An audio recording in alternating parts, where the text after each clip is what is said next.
Life is just full of uncertainty, right? We're constantly up against all these choices, big and small, and there's never any guarantee about how things will turn out. But what if there was a way to approach the most important decisions, a method so logical it was basically a sure thing? Well, it turns out that 2,500 years ago, a whole village of people had that exact same problem. Okay, let's dive right into this. So it all boils down to this one big question, both for them and for us. When everyone out there is claiming they have the right answer, when all the philosophies clash and the experts contradict each other, what is the safest, most logical bet for our own well-being? And that's exactly what we're going to explore in this explainer, a timeless answer to that very question. So let's set the scene. Our story begins in an ancient Indian village called Salala. And the people there, well, they weren't all that different from us. They were thoughtful, they were curious, but they were also completely and totally overwhelmed.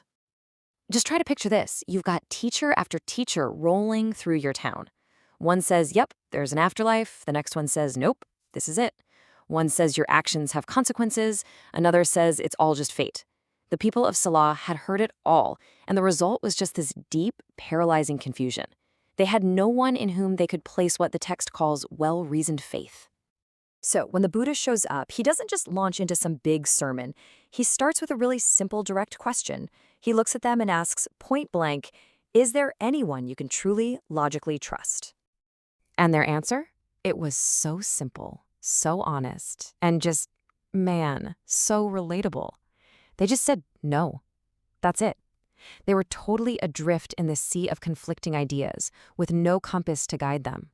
Okay, this is where it gets really interesting. Because instead of just saying, hey, believe me, the Buddha gives them a tool for thinking. He doesn't demand their faith. He lays out this incredible logical framework for making what is essentially the safest bet you can make in life. And this framework has a name, the apaṇṇaka-magga. It's a Pali term that means something like incontrovertible or sure. You can think of it as the sure path. See, this isn't about blind belief at all. It's a strategy for living that is a guaranteed win for your own long-term happiness, no matter what actually turns out to be true about the universe. So how in the world does this work? Well, the Buddha frames it as a kind of philosophical wager. You've probably heard of Pascal's wager, right? Well, this is kind of like that, but centuries earlier and with a slightly different twist. He asks the villagers to analyze two totally competing ideas with pure, cold logic. Okay, so on one hand, you've got this view, let's call it the nihilist view, the idea that there's no afterlife, and what we do here, good or bad, it doesn't ultimately matter. Then, on the other hand, you have the moral view, that there is another world, and our actions have real consequences that follow us. Two completely opposite takes on reality. So the Buddha basically turns to them, and to us, really, and says, okay, let's think like a smart gambler for a second. Which of these two beliefs is the winning bet to put your chips on for the long haul? Let's break down the outcomes. All right, let's walk through this like a truly wise person would. Let's say you bet on the moral view, and you live an ethical life. Now, if it turns out a future world does exist, you win big, a heavenly reward. Awesome. But what if it doesn't? Well, you still win, because you're praised by wise people in this life for being a good person. Now let's flip it. Say you bet on the nihilist view and live unethically. If a future world does exist, you lose, catastrophically, a hellish outcome. And even if it doesn't, you're still criticized by the wise. You still lose. So what's the takeaway here? The crucial point is that the ethical path is the only one with no downside. It's a double win. The Pali term the text uses is cut-a-gug-ho, which means something like the best throw is seized, a sure victory. You lock in a good outcome in this life, and you hedge your bet for a good outcome in the next, just in case. I mean, when you lay it all out like that, it's pretty much the only logical move, isn't it? And what's so cool is that this way of thinking, this brilliant logic, it's not a one-trick pony. The Buddha shows them how you can apply this exact same wager to other huge questions that were bugging people back then and honestly still bug us today. Take, for example, that age-old debate between fatalism and free will. The fatalist says everything's already decided. Your effort is totally useless. The causal view says no, your actions are causes that create real effects. So you run the same wager.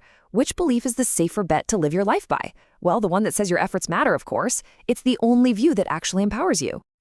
So you start to see this pattern, right? The incontrovertible, sure path, the apaṇṇaka-magga, is always the one that leans into moral responsibility. It's the view that encourages what's called kusalam, skillful, wholesome, beneficial action. It's just the most pragmatic and safest way to navigate your life. Okay, so that's the philosophy, that's the logic, but what does this actually look like in the real world?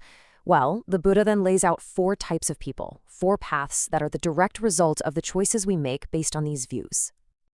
First up, you've got the person who torments themselves. They get caught up in extreme, painful practices, thinking that self-punishment is the key, but all they're really doing is piling on the pain for themselves.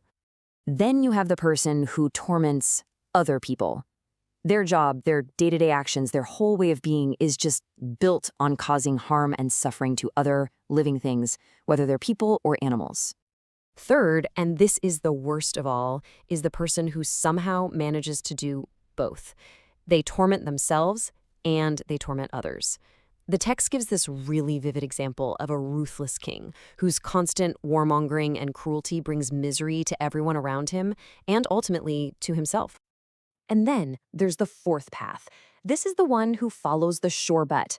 This person doesn't harm themselves and they don't harm any other being. And because of that, they live cooled and at peace, experiencing this deep, untroubled sense of well-being right here, right now. This right here is the real-world payoff for making that wise bet.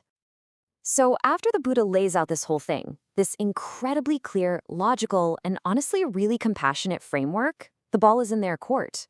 The decision falls to the villagers of Salah. They've been handed a compass, not a commandment. And the villagers' reaction? It was huge. They didn't just agree with him, they were totally transformed.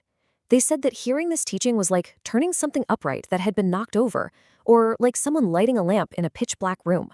For the first time, they finally found a guide, a path, that they could put their trust in, not on blind faith, but on solid ground. And that, of course, brings it all right back to us, doesn't it? 2,500 years later. The logic is just as sharp, just as powerful today.